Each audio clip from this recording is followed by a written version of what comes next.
একটা স্ত্রীর শেষ ঠিকানা হইলো তার স্বামী, আর আমার শেষ ঠিকানা বাঁচানোর জন্য আপনারা যেভাবে আমার পাশে এগিয়ে আসছেন, আমাকে সহযোগিতা করছেন, আমি দেশবাসীর কাছে চাইছি মাত্র 2 লক্ষ টাকা। তার বিনিময়ে আপনারা আমাকে দিছেন 6,20,000 টাকা। আমি একটু কম বেশি হইতে পারে, এই টাকা দিয়ে আমি খাইছি, লইছি, পরীক্ষা টরীক্ষা করছি, সবকিছু করছি।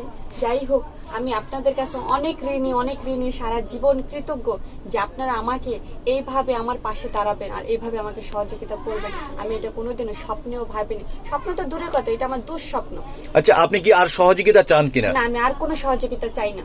আমি চাই না দেশবাসী আমাকে আর 1 টাকা দিক, আর যেই টাকাটা আমাকে দিবে সেই টাকাটার জন্য কোনো একটা গরিব দুঃখী, কোনো যে আমার থেকে বেশি অসহায়, যে রাস্তাঘাটে এমন লোক আছে খায়া না খায়া থাকে, তাদেরকে যেন সহযোগিতা করে। কেন এখন আমার খাওয়ার মতো হয়েছে, আগে আমার কাছে ছিল না। আমি যে বেডে আমার 3 নাম্বার চাচা ছিল, ওনার নুন আমি খাইছি, আমি আরো কয়েকজনের নুন খাইছি। হ্যাঁ, মানে আপনি খাবার খেতে পারছিলেন না, সে সময় আপনাকে খাওয়াইছে হসপিটালের বেডের রোগীরা? হ্যাঁ, রোগীরা আমাকে খাওয়াইছে। আচ্ছা। আমি আগেও আপনাদেরকে আগের ভিডিওতে আপনারা দেখছেন, শুনছেন, আর এটা সত্য, তাদের নুন টুন খাইছি আমি।